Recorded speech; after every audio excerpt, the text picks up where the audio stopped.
Now, to continue on with my point, if this is the second part to my video in response to shawnprpr.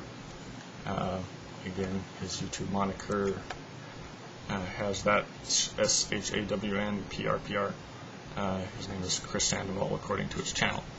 I was left off talking about the idea of carnal and how the core Christian doctrine, in the way that Mr. Sandoval seems to want to put it, would itself be a carnal doctrine, because it's the resurrection of Jesus Christ. I would think Christians would agree that the central doctrine of Christianity is Christ dying, atoning for our sins, and then rising again. So, the resurrection,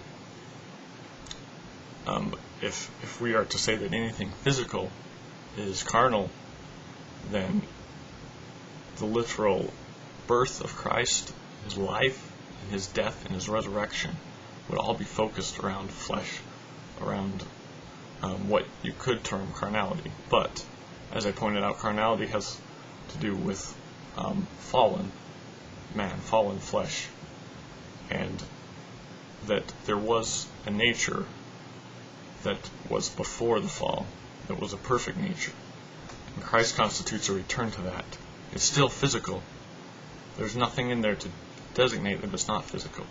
It is interesting to note, however, that many of the early philosophers and early doctors of the Christian church tried to get away from this idea of the literal resurrection of Christ, of the physicality of God incarnate, because it was offensive to their mindset. They couldn't see God stooping to that, because they had this view of all flesh, of flesh inherently being evil. The only thing is flesh is only inherently evil when it's in a fallen state.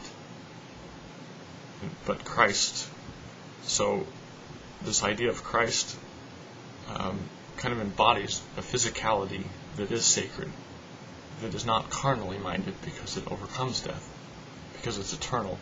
If you take a look at the writing on the wall, the proverbial writing on the wall, as mentioned in the book of Daniel, the mene tekel upharsin, that Daniel interpreted for the king of Babylon right before his overthrow. It means numbered, divided, and wanting. And it basically signifies anything that is divided or finite. And the thing is if people want to view Christ, I mean, there are some Christians that will claim that God got a body, but then he got rid of the body because the spirit is better. And those are those that come from the kind of pagan remnants in philosophy that made their way into much of Christianity. But those that see flesh as inherently evil, as always inherently evil, that see physical bodies, corporeal bodies, as inherently evil, it doesn't make sense to have the resurrection for them, because this return to flesh.